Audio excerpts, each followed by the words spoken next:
order. I just wanted to let everybody know we're trying out some new technology for members of council for our voting. And you'll see us, this will be the first time we're using it, so I apologize in advance if I make a mistake. I'll call the meeting to order at 5 p.m. First item on the agenda item 1.1, Land Acknowledgement. The town of Coaldale acknowledges that we are gathered on the lands of the Blackfoot peoples of the Canadian Plains and pays respect to the Blackfoot peoples past, present, and future while recognizing their cultural heritage, beliefs, and relationship to the land. The town of Coaldale is also home to the Métis District 1 foothills. Agenda item 1.2, Conflict of Interest Declaration, Pecuniary and Non-pecuniary. Are there any in the room this afternoon? None declared, thank you. Moving on to the acceptance of the agenda for the regular council meeting for July 21st, 2025. Are there any additions or deletions? Seeing none, could I get someone to make a motion that council adopt the regular council meeting agenda for July 21st, 2025 as presented? Councillor Pickering makes that motion. Seeing no more discussion, I'll call for the vote.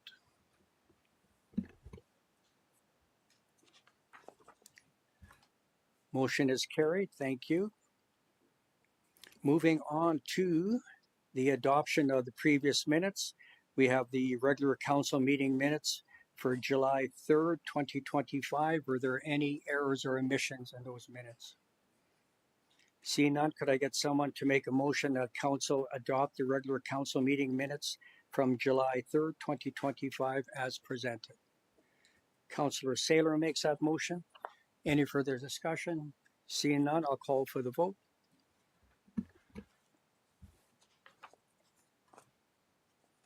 Motion is carried. Thank you. Moving on to agenda item 3.2, the Committee of the Whole meeting minutes for July 7th, 2025. Were there any errors or omissions in those minutes? Seeing none, could I get someone to make a motion that council adopt the Committee of the Whole meeting minutes from July 7th, 2025 as presented? Councillor Avery makes that motion. Any further discussion? Seeing none, I'll call for the vote.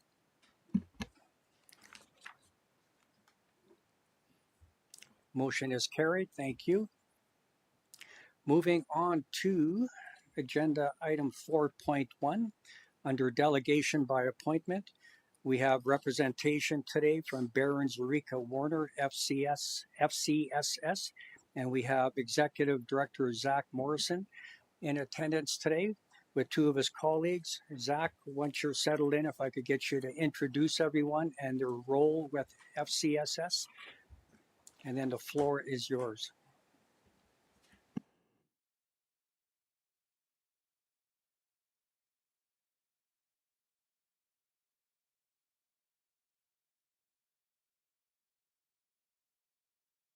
Morrison, I'm Executive Director for Barons-Eureka-Warner Family and Community Support Services.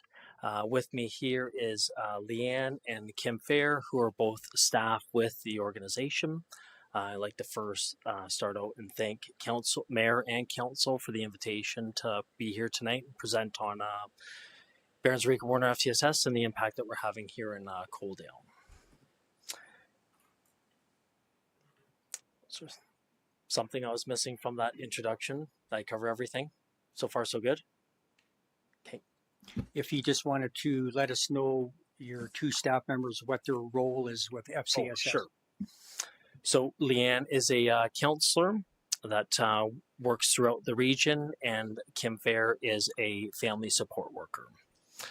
Both will be offering some examples tonight as to the work that they do within the organization supporting families and individuals.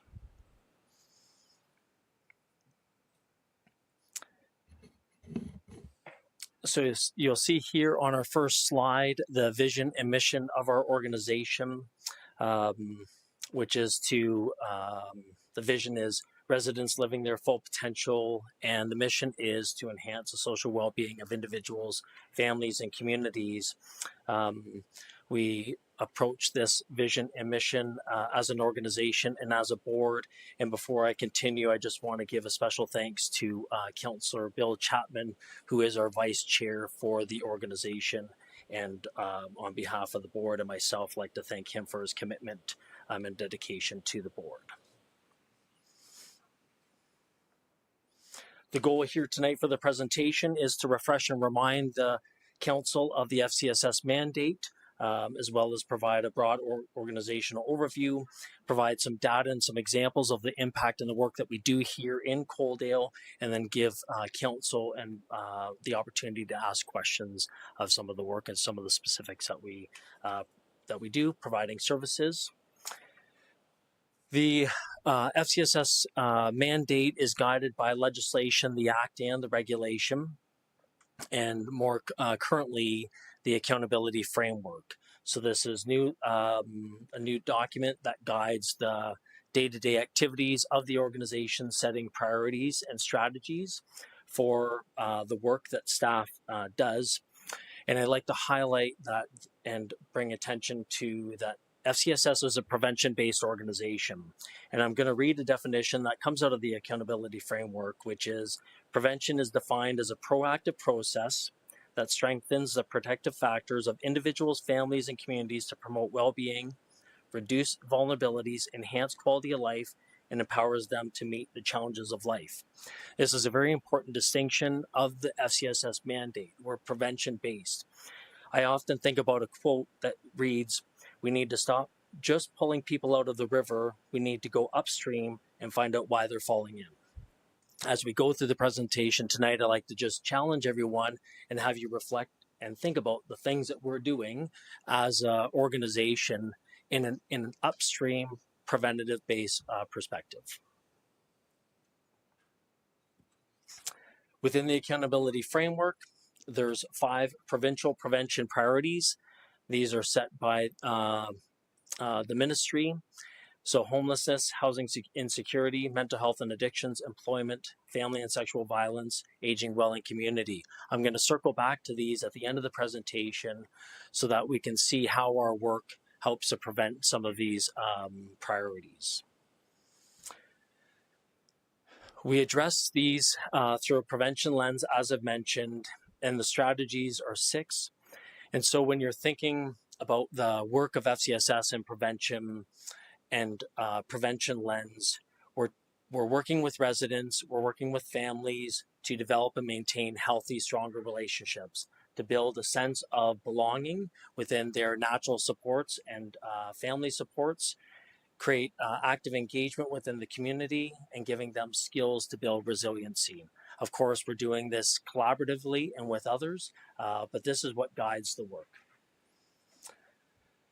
We're guided and provide a variety of services. This is a unique distinction with Barons-Eureka-Warner. So Family and Community Support Services has been around since 1966, this funding arrangement between the municipality and the provinces. But what defines Barons-Eureka-Warner, what makes us unique and quite successful, is that we provide direct supports, and we do that through a variety of mediums. So counseling, parenting, services directly to children and youth, seniors, and then certain ones to newcomers, and encouraging volunteering. Well, who's responsible for providing these services and supports? Well, you'll see 2 members sitting here beside me to my right, but you'll see the team up on the slide there. I won't read through all their names, but know that they all provide different supports based upon the previous slide, and they're working directly with families and individuals through those prevention strategies. When working through those prevention strategies, we're trying to address the priorities. I mentioned, or I highlight the management team here, Petra, Mike, and Becky, for 3 reasons for the 3 roles. They provide intake, and they provide services to complex clients, but they also provide support to our staff. So in order to ensure that we provide the best supports to residents, We want to ensure that our staff are well supported, and these 3 individuals help to do that. The other important distinction that I made is that we provide direct supports. So as you'll see, people come in for a variety of different reasons. Who do they call? They don't call a random number. They call an individual. Petra, Mike, and Becky are the ones that answer the phone. This is really important, as those who are calling could be in a quite vulnerable state, and they need to ensure that when they make that first phone call, they're brave enough to make that call, that they get a welcoming voice on the other end. So we'll dive into a few numbers, and then we'll get into a couple of examples as to what these numbers kind of mean on day-to-day basis. So as an organization, we collect registration information, but we also collect information just from those that we engage with. On the left-hand side of the screen there, you'll see registered clients. So if someone was to come in and they wanted counseling supports, we would register them as a client with the organization. However, if we were just at a community event or at a school and gave a presentation, we wouldn't expect someone to give us, their postal code, their address. We're just out there in the community giving those supports. So last year, or from the June 1st, 2024 to May 31st, 2025, we supported 1,872 residents within Coaldale. And what does that look like? So the number of times that we've seen those folks that they would come into our office or receive supports online or over the phone was 3,700.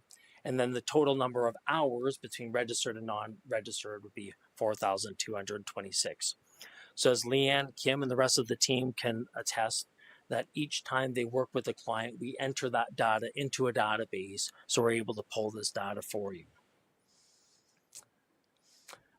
Okay, so that was the big picture, the overview, and some of the numbers. Now I'd like to turn it over to Kim so she can share some of some examples of what you might see on a day-to-day basis at the hub.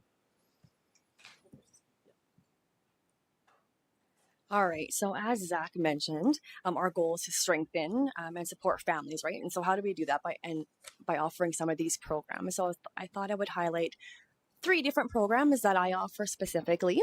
And you'll see in these pictures on your far right, the Do Crew. So I think most of you are probably familiar with this program. So the Do Crew and the Do Crew Junior is a leadership and volunteering based program. In this program, we help the kids build their confidence. They learn about teamwork. They learn about problem solving and what it means to be a community member through volunteering. And it really gives them this foundation for civic engagement and, hopefully encouraging this lifelong volunteerism that they're experiencing probably for the first time for many of these kids.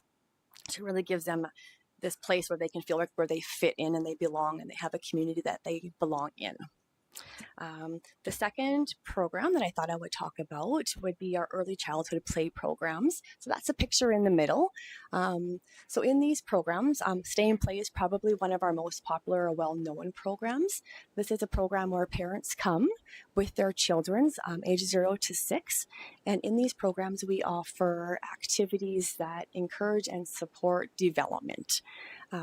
You have all your social emotional, you have your executive functioning, motor skills. So all these things are being introduced at an early age so that they're school ready. And also in these programs, we find a lot of parents in these programs who are looking for support as well. So they might be experiencing some isolation and being at home as a single mom, right? Or their spouse is away all day. So they come to these programs and they also get connection. And here they can find out more about their children's development and behavior, or if they're needing support, we can do a referral to counseling as well. So we find a lot of that in those programs as well. And then the third program I want to talk about is our parent education. So one of the ways we can offer parent education is through a program called Triple P, and that stands for Positive Parenting Program. This is an evidence-based program to improve parenting skills, to help reduce any behavioral challenges that parents are facing, and it also helps us to support a family relationship. One other part of the parent education program that we offer is called Caregiver Cafe. and that is the picture on the far left, where we create small groups where parents come in with their children and we have positive conversations. We've talked about protective factors, child development, and any other ways that we can support families and meet them where they're at. So there's just a few ways that we actually put all that stuff that Zakk talked about into motion. Okay, thanks, Kim. I just want to go through a couple of slides here. I talked about the management team, Mike, Petra, and Becky, and what are some of the reasons why folks are coming in to see us. These slides are specific to those from Coaldale who would be coming in to seek our supports. And so you can see some of the higher table graphs there, or percentages, pardon me. Anxiety, grief and loss, emotional regulation, stress. These are some personal issues someone might come in seeking. Family issues, the parent and child conflict, and Kim just referred to some of the supports she provides. Parental divorce, sibling conflict, relationship issues, communication, conflict resolution, spouse and partner tension.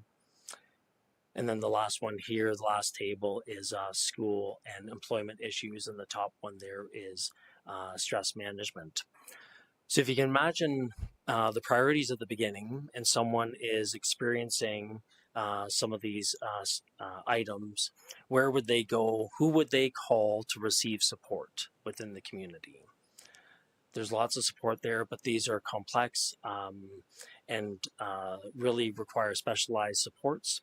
And so I'm just going to ask Leanne to speak a little bit as to what she might see on a day-to-day basis in the counseling room.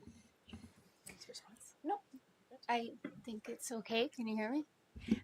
So I provide individual counseling, couples counseling, family counseling, and I also run groups such as grief and loss, anxiety, and running a mindfulness group for stress reduction right now for adults. And so that would be both adults and for children.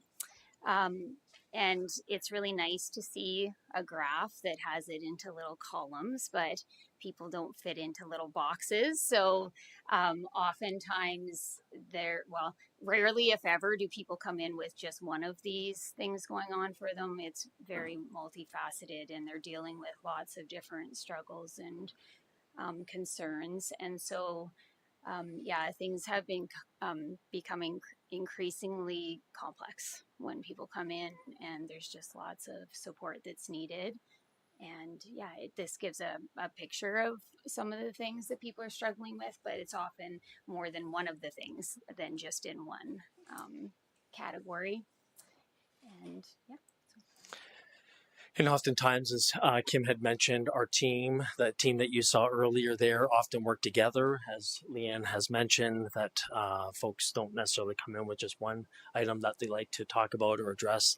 They have a number of different things, and so the FCSS staff work collaboratively in order to best support those residents. As we're wrapping up here with the last couple of slides, I just want to make mention of the Community Volunteer Income Tax Program. So this is a program offered through the CRA, Canada Revenue Agency, and last year volunteers supported by FCSS helped to complete 58 returns that is equal to $489,000. One of the primary ways in order to help people move out of poverty is to ensure that they receive the benefits that are available to them. And part of that is ensuring that their income tax is filed each year. That's a barrier. There's a lot of fear around doing that. And the FCSS team has offered this program throughout the region the last couple of years. And each year there's more and more that we're helping file their returns.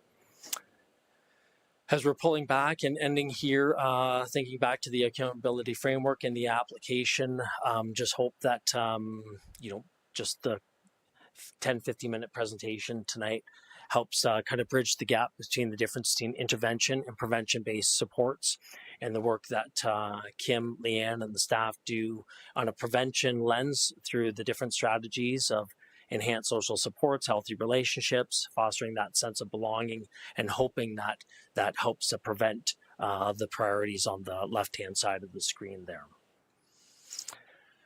We don't do this work in isolation across the region. So Barons-Eureka-Warner is 16 municipalities working together regionally to provide these supports. And we work with our partners within the region to best support the residents in our municipalities. 3 times a year, our organization sends a report to municipalities. This goes into further depth of our services and supports that Kim and Leanne have talked about tonight, from family to counseling. And our counseling services report was sent in June. So that goes into a little bit more detail. This is our second last slide. And on the Town of Coaldale website, you would be able to find this. I won't suggest a pop quiz tonight, but I have verified that it's there. It is under community groups. So when you go to community groups under Town of Coaldale website, you'll be taken to this our FCSS location here. And as you scroll down, you'll see the supports, the staff, the calendar of the things that are being offered in Coaldale and what's available. In closing and before questions, I'd just like to take this sincere opportunity to thank the Town of Coaldale Council, Mayor, as well as senior administration and all staff, particularly over the last few months, but ongoing for years. The support that Council has given to the organization, to Barons-Eureka-Warner, has been exceptional. We are located in the hub, and we appreciate that support. Back in April, we hosted the All Councils meeting here, which I believe everyone in the room was in attendance. That's the second year that the Town of Coaldale has provided this space for that regional event to happen. And there was a lot of positive comments and positive feedback that came from that event, and I'd like to express our sincere appreciation for that. Our MC for the night, as we all know, was Councillor Chapman. As I mentioned, he's our vice chair, and we appreciate his leadership at the board level and within the organization. Thank you. I'll open it up to members of council. Any questions, comments?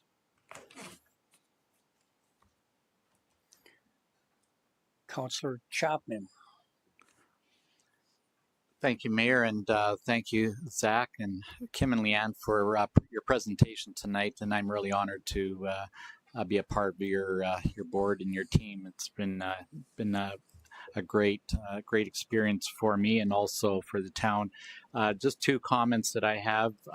One is, as you mentioned, your 55 years of celebration, and I appreciated the dinner and the program that went with it. The second thing I wanted to just mention, I noticed in your presentation a little bit about tax returns, and I know my wife has been very active and very excited about that work and her ability to be a part of that, and I just encourage that to continue for next year. And third to that, Seniors Week, and you haven't identified it specifically, but I think that there's a conversation we could have about trying to embrace that further for next year. Maybe the mayor might have something to add to that later on. But I think seniors in our community really look forward to the events that you host and put together. Yeah, wonderful. Thank you. Thank you. So just to echo Councillor Chapman's comments, every chance he gets, he brags about FCSS. So I echo, along with the rest of council, the quality of work that you do, not only in our community, but all the ones in your area. Back to the comment about seniors, I spoke with Madison at the seniors event at the senior center, and that's something that the town of Coaldale would like to be more involved with next year. Last year, if you remember, we had that year-end event where we had entertainment and we brought in soup and sandwich. That's something we want to look at again as well. As far as your community events, members of council that volunteer, for myself, I had a blast kicking Tabor's butt with the Smile Cookie campaign. We just had to rub that in with them again. We attended their 120th anniversary function. So That went over really well. Last opportunity, questions, comments, members of council. Thank you once again for your presentation. Thank you. Have a good evening. Moving on to business arising from the minutes. Agenda item 6.1. We have our CAO, Kalen Hastings, doing a presentation on the Canal crossings update. Kalen, whenever you're ready. Thank you, Mayor and Council. The purpose of this report is to re-examine the Council resolution of July 12, 2021, so almost 4 years ago from this day, in light of the progress taking place within and around the Canal crossings development on the south part of Coaldale. So I'll just start by reading that resolution of July 12, 2021. It says that Council moved that no further multi-lot subdivision and development take place in the South Coaldale area, excluding the seasons, until 17th Street is reconstructed as an urban cross-section, similar to the cross-section presented at the June 14th, 2021 Council meeting. This includes widened driving lanes and a multi-use pathway at a minimum. Further, should a multi-lot subdivision be approved, the developer must pay their proportionate share of the redevelopment costs. To this end, administration is directed to tender for a preliminary design for the reconstruction of 17th Street as an urban cross-section.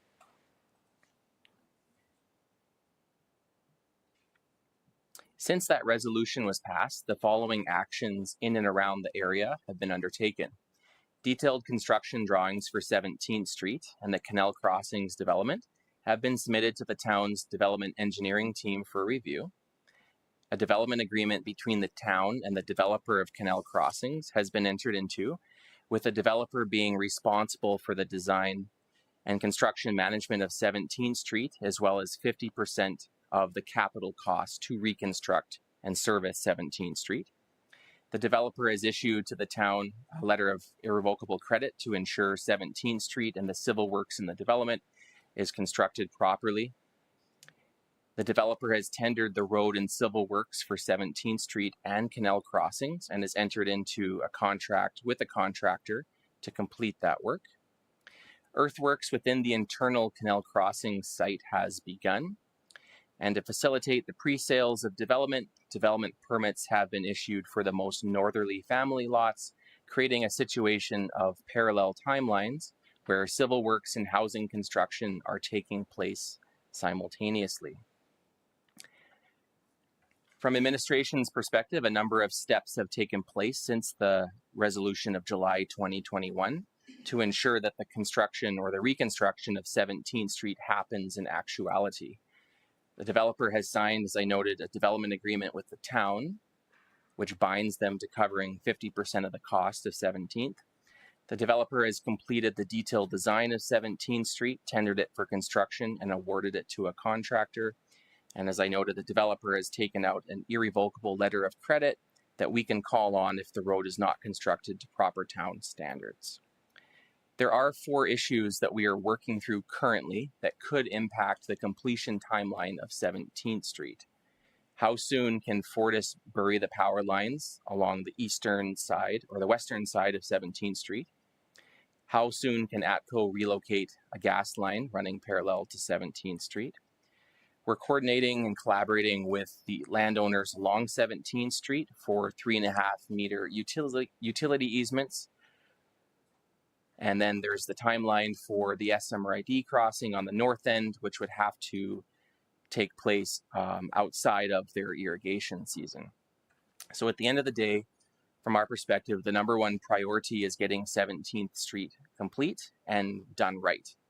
This may mean that the completion of 17th Street occurs in spring 26 as opposed to fall 2025, but we still don't have all of the information that we require to make that determination at this time.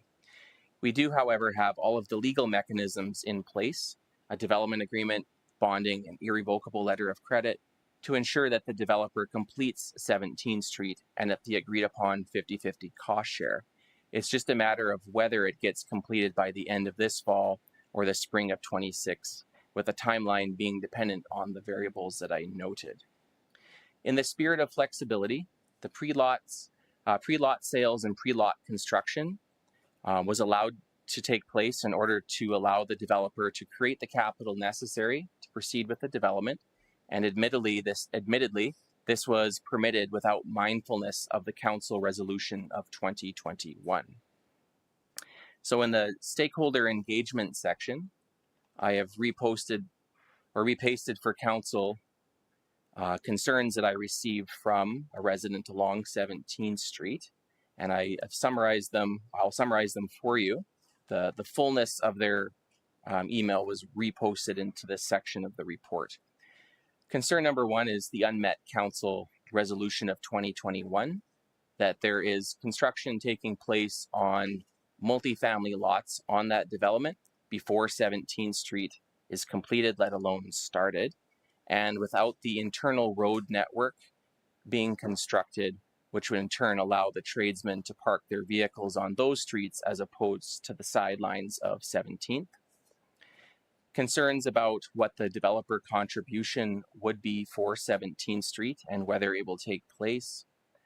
Concern about inconsistent development practices where housing is able to be commenced without having the civil infrastructure alongside it first completed. Concerns about the disruption from the hauling of topsoil and the clay, not topsoil, and the increased traffic in the area and the disruption that that causes to the streets and the homes and the safety of the residents in that area. Concerns about rising taxes without seeing any improvements, significant improvements to the area aside from some painted lines. The lack of communication around traffic study limitations and what that road is able to handle and what we've allowed to go onto that roadway prior to upgrades to it, as well as frustration over the years of various infrastructure promises that were made without any concrete examples of it coming to fruition. And so they close with a couple of questions for council's consideration. Is the July 2021 council resolution still active? And if so, why is development commenced without 17th Street being complete? Can the town provide an update on the status and timeline of 17th? Is there a formal accountability mechanism to ensure that the 17th Street project takes place? And what can be done in the short term to help mitigate against traffic, dust, noise, and safety concern of the residents in the area? The residents close by saying, "We share your desire for a thriving, growing Coaldale, but that growth cannot come at the long-term expense of existing residents. We are hopeful that the town will prioritize transparency, fairness, and follow through to ensure that this development proceeds in a way that reflects the values and needs of the full community." With this brings us to a few options for council's consideration. At this time, I won't provide a pros and cons analysis of each option. I'll just run through them and then turn it back over to council for questions. Option one is that council direct administration to explore a stop work order for the multi-unit dwellings being constructed within the Canal Crossings development until such time that 17th Street is completed. Option two, that council rescind the resolution passed by council on July 12th, 2021, and instead pass a resolution that 17th Street be completed by no later than, say, July 31st, 2026, or some alternate date prescribed by council. Or option three is that some other resolution as determined by council.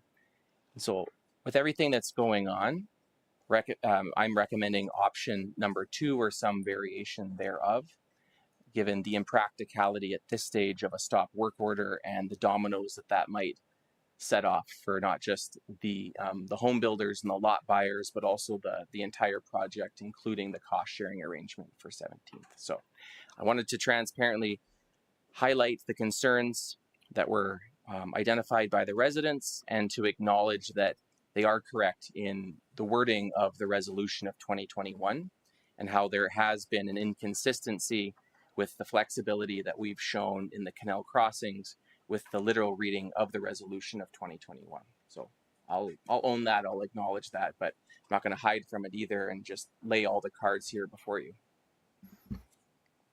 Thank you. Before I open it up to members of council for questions or comments, we have the developer in the room with us this afternoon, and we also have one of the residents along 17th. So I'll offer, if you want to come up and add to any of the comments already made, or if you're satisfied with the way our CAO presented. If I could get you to use the microphone on this side, on the other side, please. And if you could just, for the public record, identify yourself and your address, please. 1902 30th Avenue, so right on the corner of 30th and 17th Street. I think that Kalen summarized it pretty well from what I've heard from other residents and my own experiences, and I get it all because I'm on both the avenue and the street. I think the biggest thing is that, you know, whether we're talking about the 8th Street development or we're talking about the 13th Street proposed development that didn't go through, all of those, and now the 17th Street, affect us. Increased traffic and on roads that weren't meant for this type of traffic. And we were very hopeful that because of the resolution that was passed, that nothing was going to start until 17th Street was done. For the most part, the big trucks and things like that have been avoiding our 17th Street. But when the cement was being poured, we had multiple cement trucks going down in front of our house, and we've got potholes this deep already. It's just adding to that. So that was our concern and why we were pushing for 17th Street to be done first. That's Okay, thank you. I'll now offer the same courtesy to the developer, Douglas Bergen, if you wanted to come up and if you have any comments. Certainly. Pardon me. Thank you. And to the residents, not only the gentleman that presented, but the others that are present. We regret the fact that timelines don't always go as they're projected from 4 years out. We need 80,000 cubic meters of dirt on that site. And had that pond not come available that the town of Coaldale's digging, we would be hooped. Like, where do you get 80,000 cubic meters of dirt? And we only found out about that in the very late stages of spring. And Dennis Dirtworks was able to accommodate us. The administration of the town has been unbelievable to work with, bending over backwards for us every time. So I can certainly appreciate from the perspective of the residents that live there. And I'm a developer in the whole area. I've done the Seasons, I've done Fieldstone Meadows, and been through the concerns over many years of 30th and the improvements that are required there, and have posted a $2.5 million bond with the town and have agreed to half of the cost to building 17th. We met at our site meeting last week with regard to the town and our contractor, and we're certainly aiming to get that road done this fall. That we really want to do that. Now, would it have been ideal and in keeping with your resolution of 4 years ago to have done it first? Yes, that would have been ideal. However, this dirt came available and we needed to get it in there in order to raise this site up, which we never understood when we purchased the property. So hindsight is 2020. The gentleman and others along that strip have a completely valid argument, but we can assure them that we are going to widen that road. Yes, our contractors did park on 17th because our site was a lake, and we have very strict deadlines to get through so that those apartments can be occupied by fall and have full services. So in a perfect world, we would not be where we are today. However, I can tell you that everybody's pulling on the same rope and we're trying really hard to get it done. But again, the residents have a point, and their point is taken. Thank you. Thank you, Douglas. I'll open it up to members of council now for any questions directed at our CAO.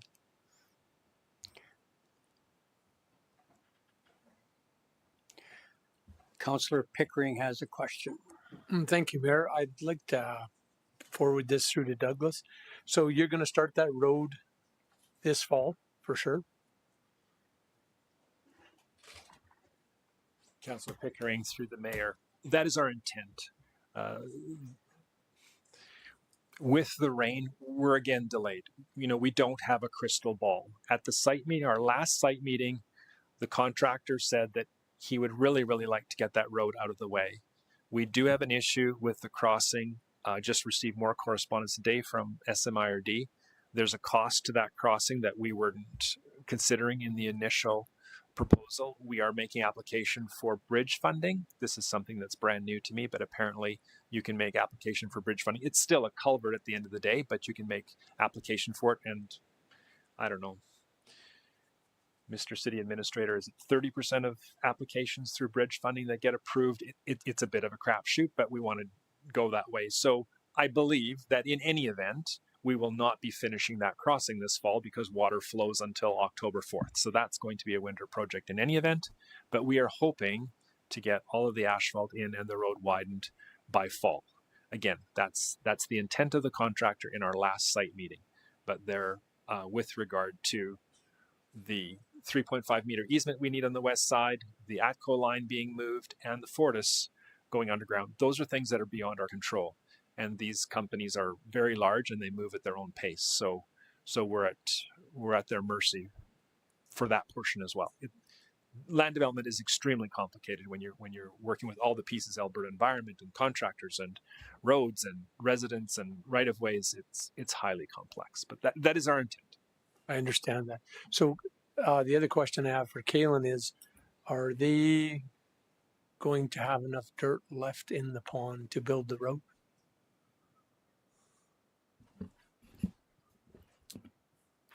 There is significantly more clay in the Phase 2B Malloy project than is required by the Canal crossings. So to answer your question, there will be sufficient amount of clay. So it will be there, like even if the road isn't completed until 26, it will be there. As long as the contractor is aware that a certain amount of clay has to be set aside for the purpose of 17th, there shouldn't be any issues spilling into 26 if that's the timeline. Okay, thank you.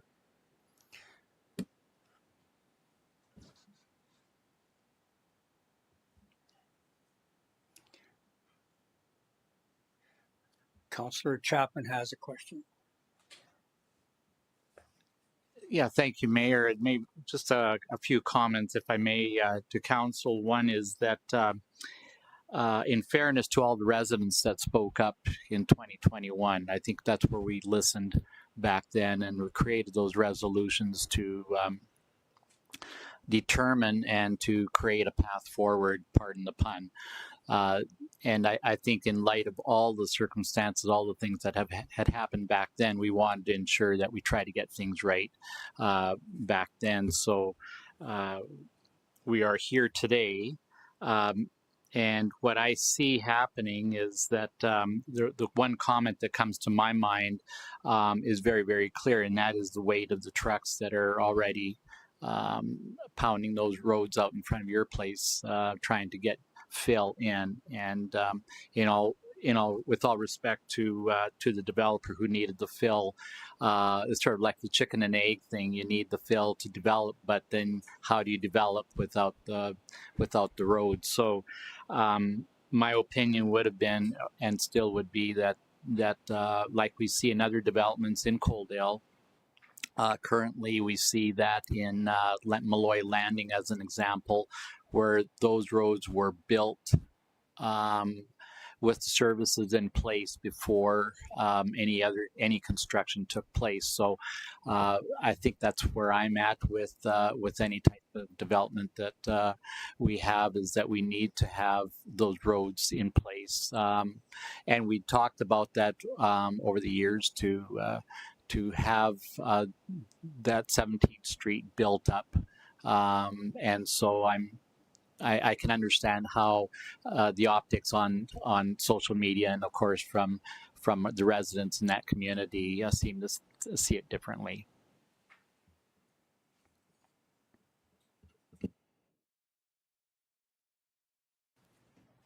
Councillor Avery had a question or comment. Thank you, Mayor. And this is either for Kalen or Cam.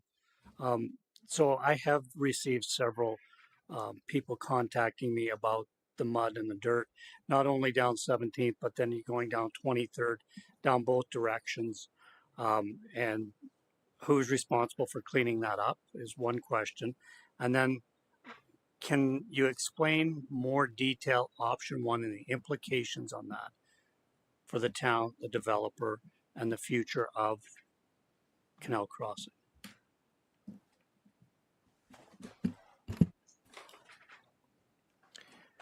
So with respect to the first question about who's responsible for cleaning up the streets that have dirt left behind on 17th and 23rd, that is the developer and their contractor. So we have been working with them. The difficulty is that it's hard to pick up wet mud from a street with all the amount of rain that we've been having while still trying to bring clay into site or to allow a site to dry out. There is sometimes the top layer that will stick to tires, and they have been commissioned to utilize street sweepers for the purpose of cleaning up streets, but when it gets wet, the street sweeper has difficulty cleaning up, and so we're doing the best we can to manage dust while also trying to clean up the dirt that's left behind on the trucks that are on that left behind on the roadway. I'll add that even Highway 845 has been a bit of a challenge, and regardless of the Canal Crossings project, as part of the stormwater phase 2A Malloy Drain project, you would have hundreds of trucks coming out of there each day to remove the clay from the site from the storm project. They just happen to use, as in quote, the dump site, another location in Coaldale, which then involves 17th, 23rd, and Alley. So we are working with them. It's been a little bit difficult to coordinate with the amount of precipitation to do it well, but that is something that they are responsible for. And I would say that to the extent that's within their control, they've been very responsive with us when we've given them reminders about areas where there's been excessive tracking of dirt.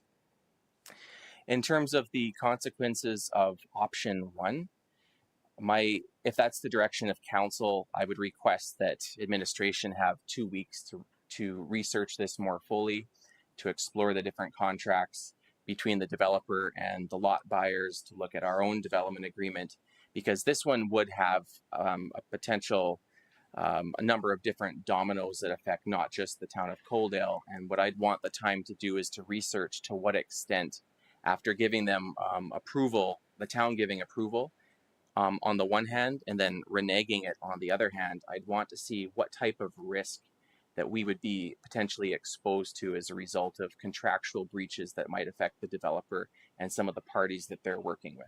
So what I would need to hear is option one is the preference of council, and then I'd respectfully ask for 2 weeks to provide you with a more detailed account of what the potential risk might be to the town of that option.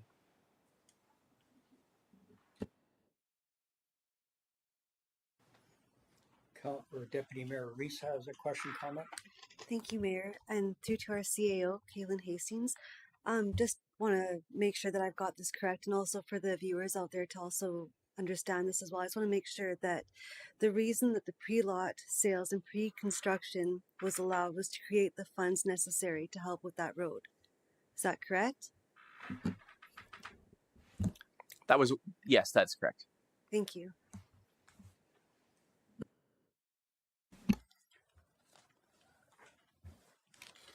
Councillor Chapman has a follow-up question, comment. Thank you, Mayor, and through to our CAO, just a follow-up question with regards to 17th Street. If there was a delay in construction, my question to you would be, what would be the time frame for building up 17th Street if that were to take place immediately? Would that be done in time for construction to continue this year, or we're looking at a possibility of a year before we get construction going again in that development? So I get my question will be is time frame for road construction. Number 2 question would be, can you do road construction and residential construction at the same time? Like that would be just compounding the amount of equipment, heavy equipment on that road. Thank you, Councillor Chapman. So I'll do my best to kind of answer kind of one question at a time. So the first question is what's the timeline of 17th Street? So if there were to be a pause on the housing construction until such time as 17th, what kind of time frame are we looking at? I would say that the rest of this year. And I think, you know, Mr. Bergen correctly pointed out, with the exception of the Canal crossing segment being more of a 26 project, just because we would have to build the road and then address that part of the project after the irrigation season. The second question, sorry, just help me out here. The second question is, can you do road construction and residential construction at the same time? You can, like we've had experience with parallel timelines before, and that's currently what's taking place right now. The issue that's arose is that there's a very specific council resolution that specifically said that this has to get done before this. And so the parallel construction timelines that's taking place is currently at odds with the way that this resolution of 2021 was crafted. So it can happen, but there's currently a resolution that says that in this particular case, that can't happen. So with respect to this resolution, there are some other elements that did get done correctly.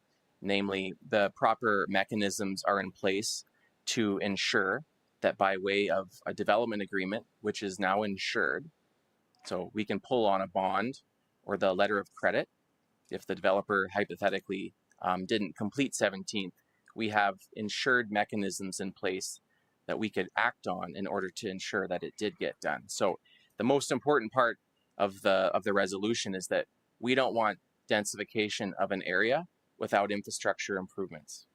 So the infrastructure improvements are going to happen. I just can't tell you, for the 4 reasons that I listed earlier, whether that's going to happen this year or if it's going to happen in spring of next year. But I'm confident in saying that it is going to happen either one of the 2 timelines. The problem is that you have some parallel construction on the multifamily lots taking place as we speak. Thank you. Douglas Bergen, if you want to come sit at the presenter's table, please. Mr. Mayor, Council, I apologize if I'm out of order because I wasn't called on to speak. However, as I mentioned, land development is very complex.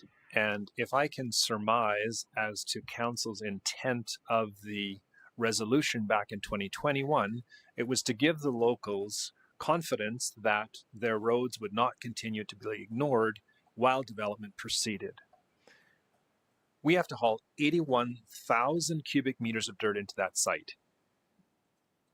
Administration has been wise to avoid 30th. They're not coming down 30th. Yes, the concrete trucks have been coming down 30th, but it's minimal compared to Dennis Dirtworks trucks. There's hundreds of them that come down there. So we have avoided 30th, so we're not pounding it out. Does it actually make sense to construct 17th now, get it all polished up, and then haul Dennis's thousands of trucks down that road? We couldn't see all of this in 2021. We didn't know where the dirt is coming from. We didn't know we needed that much dirt. No one knew there was a 2-inch low pressure gas line in the middle of 17th that were at odds with ATCO to move. And they said, we'll move it in a year for free or pay so much and we'll move it sooner.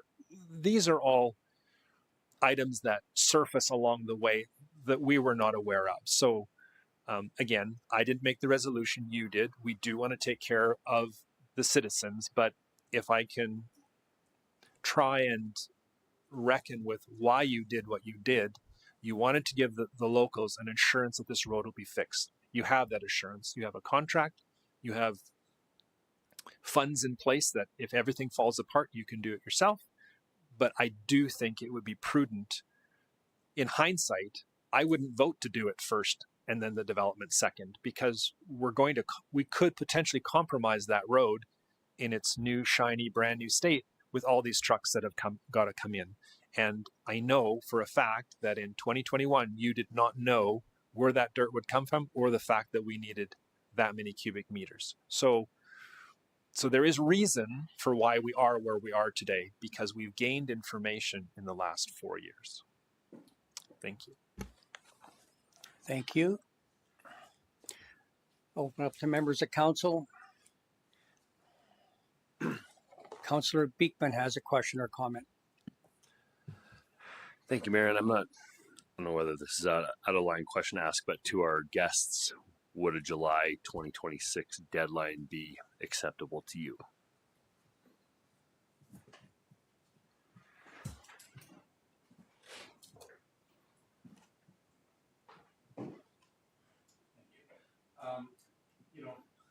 We're at the mercy of the town. So, is it better than no development? Yes. The issue is that this resolution was in 2021. The council and the developer have had 4 years to develop that road, right? And I agree with Mr. Bergen. Yeah, we wouldn't want big trucks coming down a new road, but they're coming down 23rd already, 17th and 23rd, right? And that road seems to be holding up other than the mud, right? Because it's a good road. Anywhere else in Coaldale, I don't think that residents would put up with the 17th Street condition on their streets. I was going to send pictures of our neighbor whose son, yeah, he might have been going a little too fast, but he hit a pothole and just bent his rim, right? That's what we've been dealing with for years. And so I agree that yeah, we wouldn't want big cement trucks going down there, but we don't want big cement trucks going down this terrible road already, making it worse. So yeah, would we put up with the 26th date? Yes. But I don't want our road to deteriorate more in that time, which this cold packed road would. So that, yeah. Thank you for that. She's the boss. Thank you.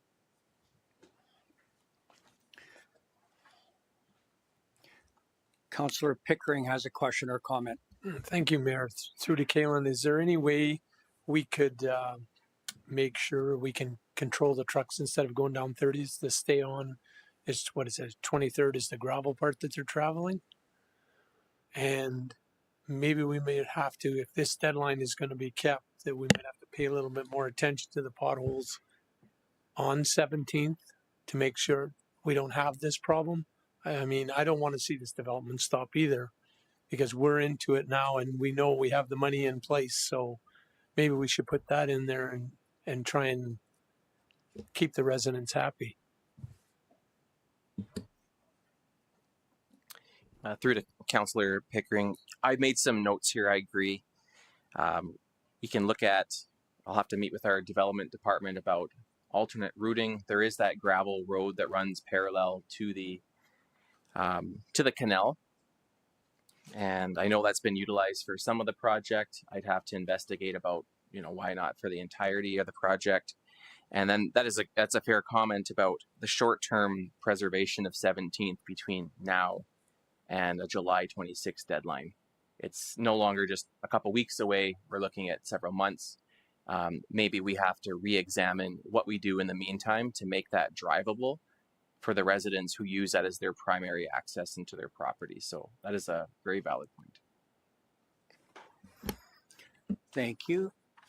One last opportunity, questions, comments by council.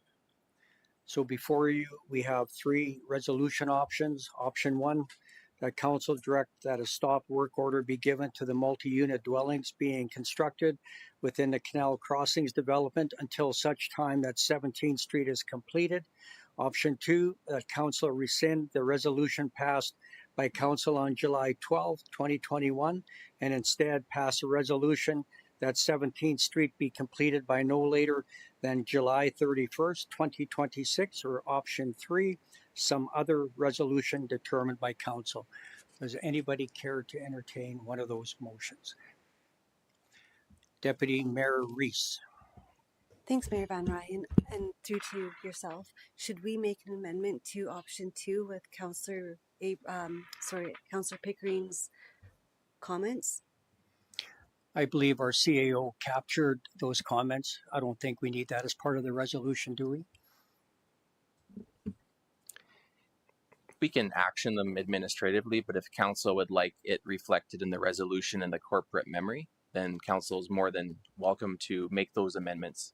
But I've made a note here to action them with whichever council decides. Okay, I'll leave it up to the council member making the motion.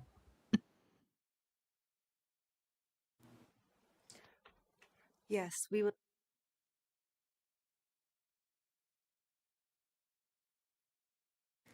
Deputy Mayor Reese. Yes, we would like that reflected, please. Does that mean you would like to make the motion? Yes.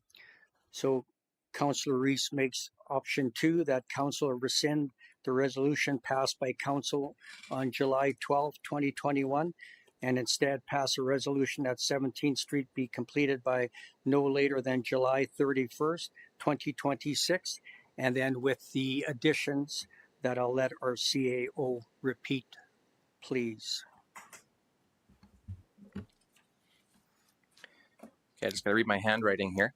So what I've got so far from Deputy Mayor Reese, that council rescind the resolution passed by council on July 12, 2021, and instead direct that 17th Street be completed by no later than July 31st, 2026.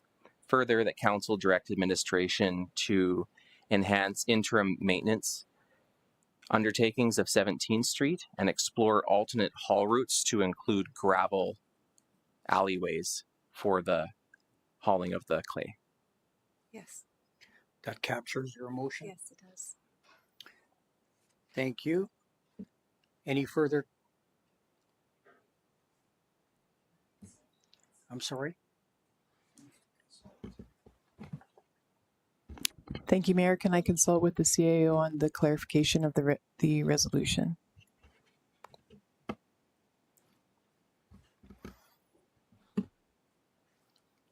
Our municipal clerk would like some clarification on that resolution.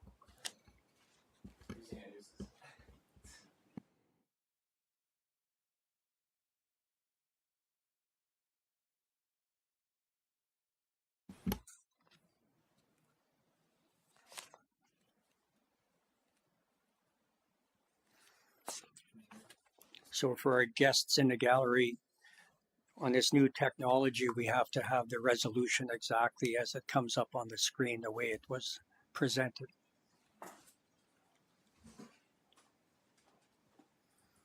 Councillor Chapman. Thank you, Mayor, and maybe through to the developer, if I may.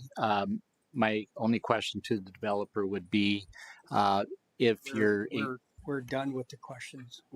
Are we, just to finalize it, are we complete with the 80,000 cubic meters that you needed? I can answer that. So as stated earlier, there's enough cubic meters in that storm retention pond to complete the required work. I guess more of my question.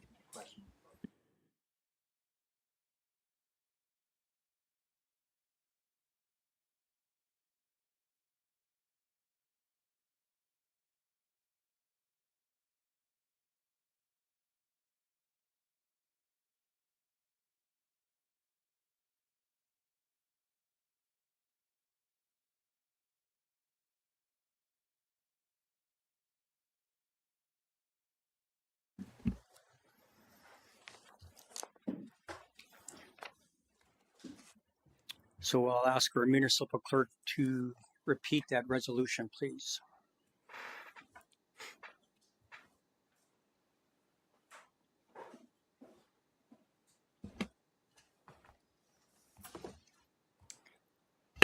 Thank you, Mayor. The resolution reads, that Council rescind the resolution passed by Council on July 12, 2021, and instead direct that 17th Street be completed no later than July 31st, 2026.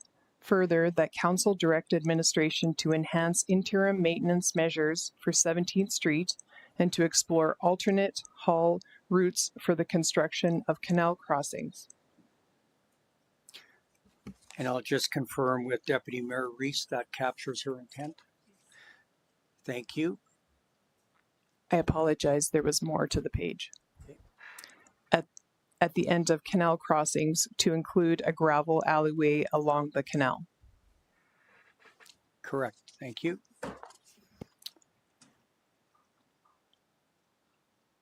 Do you need more time to get the resolution pinned, or are we good to go? I don't, but I'm curious if all of that will show up on the screen, so apologies if it does not, but I do have it recorded as I read. Okay, thank you. So I see no more discussion. I'm going to ask that we do the vote.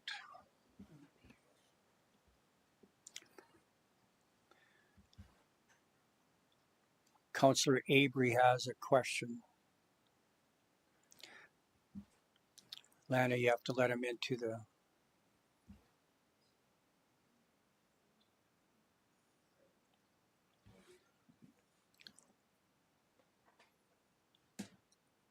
If you can get him back up on the screen. I think it's working now. Okay. Thank you, Mayor. And I will be voting in favor of the motion, but I want to apologize to the residents along 17th and 30th, as I was on council at the time when that original motion was made, and for my oversight. And I really appreciate Kalen taking, the broad shoulders on. But we should have caught that as well as elected officials from last term. So I apologize to the residents out there. Thank you. Seeing no more questions, comments, I'm going to call for the vote.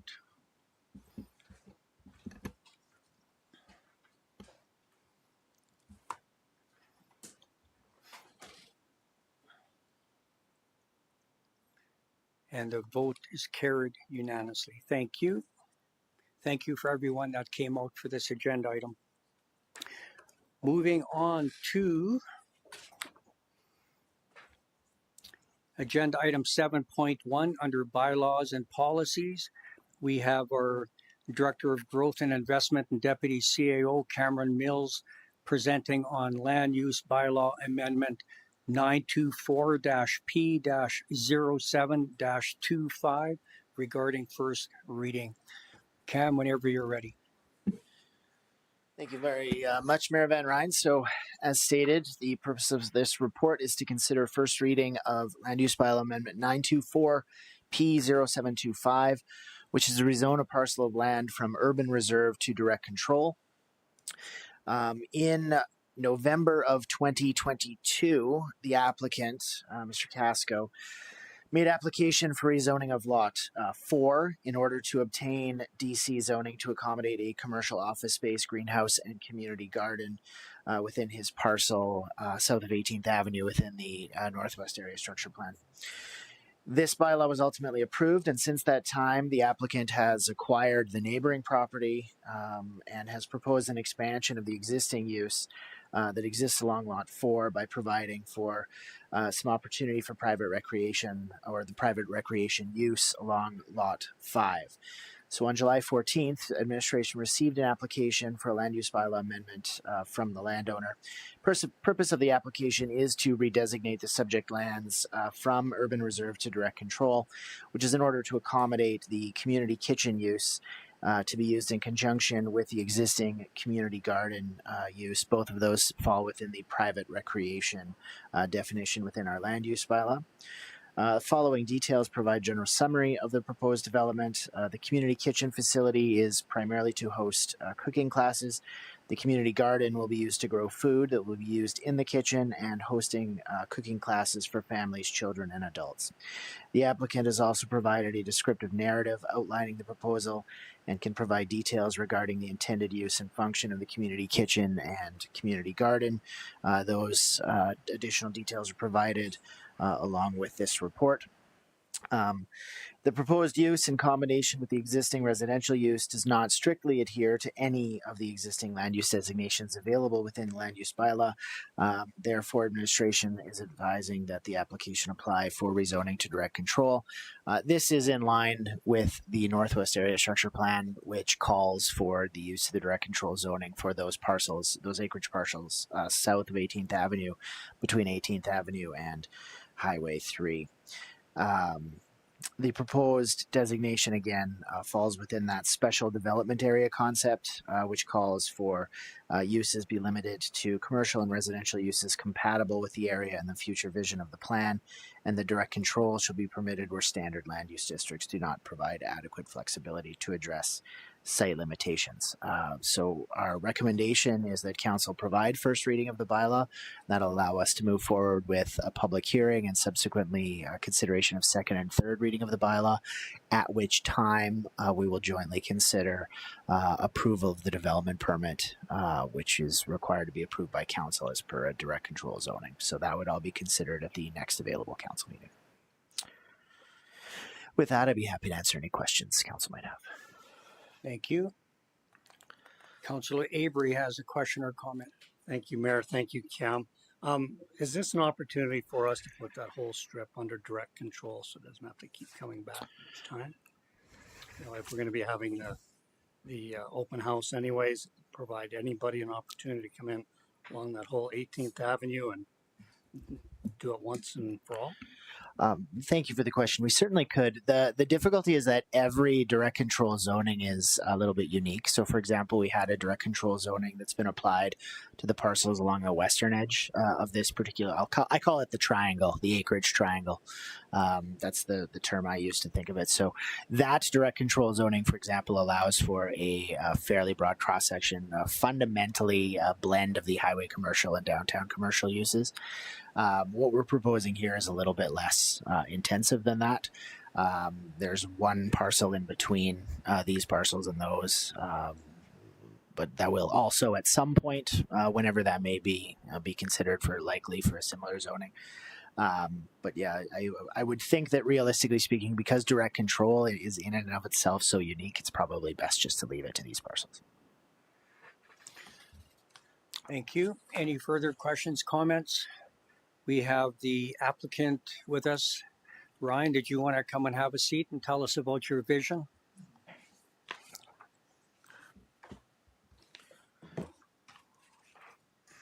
Good evening. Thank you, Mayor. Councillors, guests. I'm Ryan Casco from Casco Cattle Company.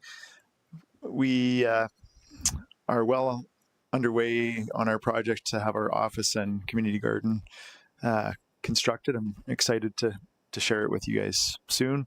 But in the meantime, I would like to incorporate this new project into our vision for Casco Cattle to grow food better and enrich the lives of the people around us, including the people in our community. And our idea is that we would build a kitchen facility on our property neighboring the community garden, where we would invite groups like FCSS and others to provide cooking classes to kids and parents and seniors and what have you, but in a facility that is of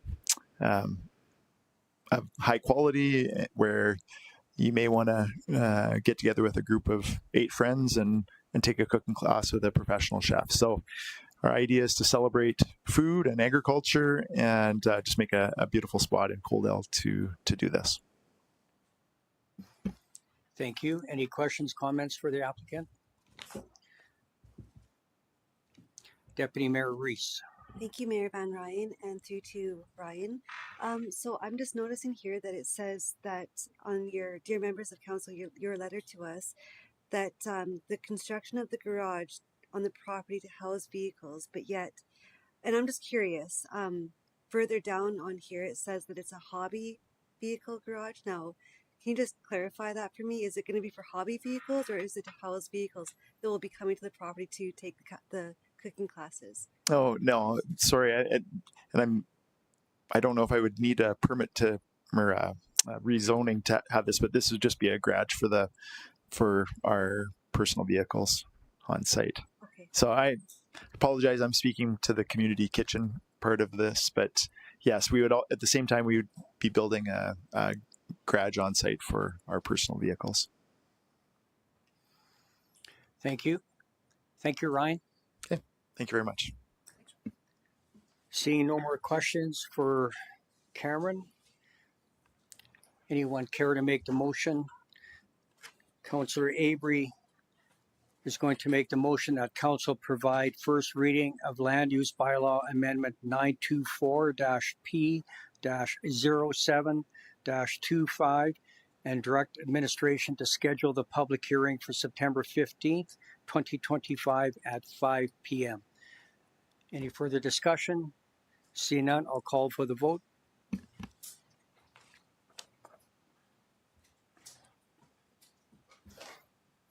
Motion is carried unanimously. Thank you.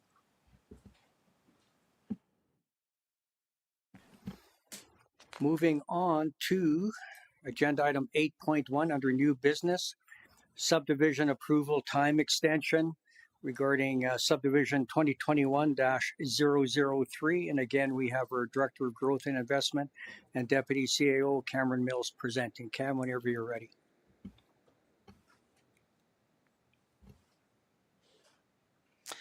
Thank you very much, Mayor Van Rijn. So the purpose of the report is to present for Council's consideration a request by the applicant for the approval of a retroactive time extension. This is the first time the matter has appeared before Council. The Municipal Government Act, Section 657, allows for Council to consider and make decision on requests for subdivision time approval extensions. In this particular case, the date of the original approval was 2021, April 14th to be specific. The developer has requested that the subdivision be registered in phases. So the initial subdivision approval was fairly large in scope. And with the first phase was registered in March of 2022. And at this time, the developer is ready to proceed with the final registration. And so in order to do so, the developer must first obtain approval of a time extension from Council. So to provide some additional context to this, the subdivisions always have a timeline established where they're to be undertaken. Now, typically 12 months. And the reason we do that is that we don't want to run the risk of, say, giving a subdivision approval now and in any amount of time, the subdivision coming forward and say, yes, I'm interested now in moving forward with this, when we have things like changes to the municipal development plan or the land use bylaw, which maybe at the time that subdivision is coming forward, if we had someone come forward to us now with a subdivision that was approved in 1975, for example, the rules have changed, our expectations have changed. We wouldn't want to see that subdivision go forward potentially in the design from that period of time. And so we do have a limit, typically 12 months. It's not at all uncommon for subdivision extensions to be asked for. In this case, 5 years is a little longer than what we typically see. But again, the subdivision that was approved was a fairly aggressive concept in terms of the total number of lots that were created. And then we also saw some changes to the market during that period of time that would have slowed uptake of those lots. So I certainly understand why the developer may have delayed in entering into the final phase of the subdivision. From administration's perspective, we have no concerns with the subdivision moving forward as presented, and for that reason support the concept of providing the additional timeline. So with that, happy to answer Council's questions on the matter. Thank you. I'll open up to members of Council. Questions, comments?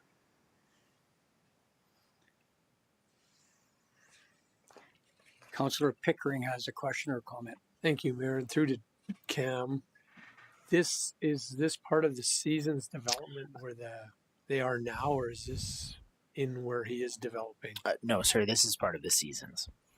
So where he has the mobile home park? That's correct. Okay, yeah. Thank you. That was what I was looking for. Yeah. Thank you. Any further questions, comments? See none, could I care or ask to see if anybody's interested in the resolution that Council grant a time extension of 52 months to subdivision approval 2021-003. Councillor Pickering makes that motion. Is there any further discussion? Seeing none, I will call for the vote.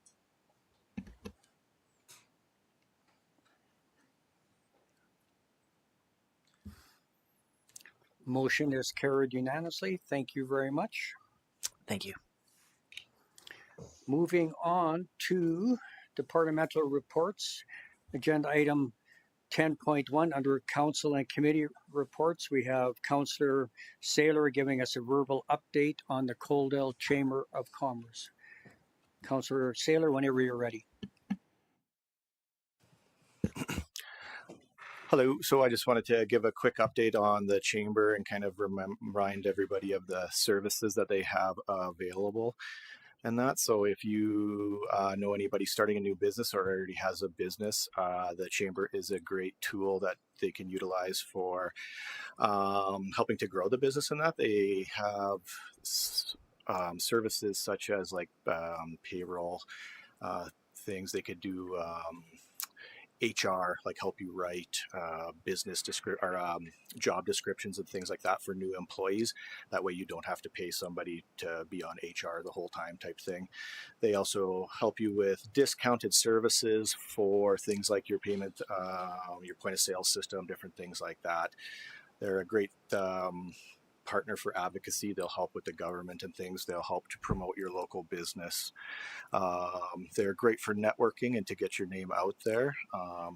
They help out a lot around the town as well. They're always involved in a lot of our local events, such as the Summerfest coming up. They'll be involved in that.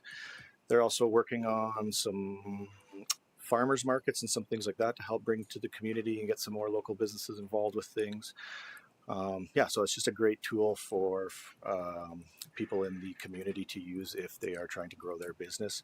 If you know anybody with a business or wanting to start one, I recommend that you send them to the chamber for some information on that. Thank you. Thank you. Any questions, comments for Councillor Sailer? Seeing none, could I get someone to make a motion that council receive the Coaldale Chamber of Commerce update as information? Councillor Beekman makes that motion. Any further discussion? Seeing none, I'll call for the vote.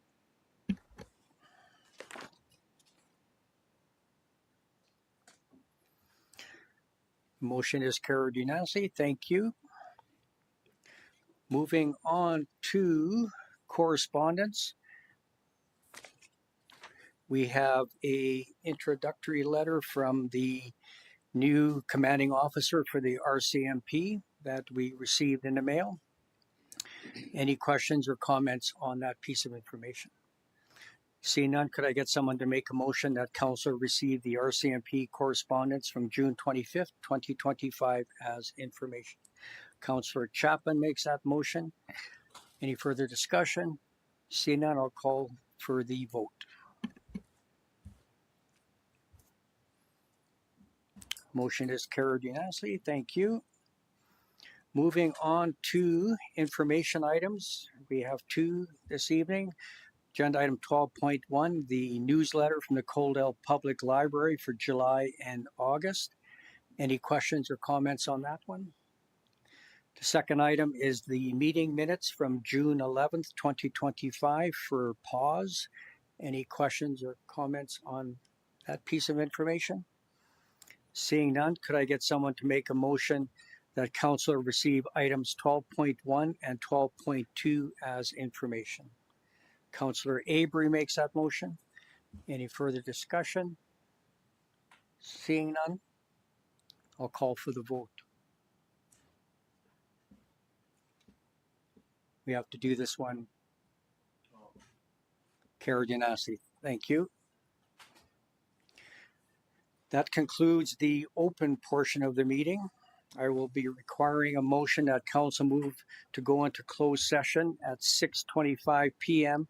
in accordance with section 197-4-B of the Municipal Government Act to discuss matters exempt from disclosure for items 13.1 and 13.2, subject to section 21, harmful to intergovernmental relations, items 13.1, 13.2, 13.3, 13.4 and 13.5, subject to Section 24, advice from officials. And finally, item 13.5, subject to Section 23 at local public body confidences. Who cares to make that motion? Councillor Reese. Any further discussion? Seeing none, call the vote.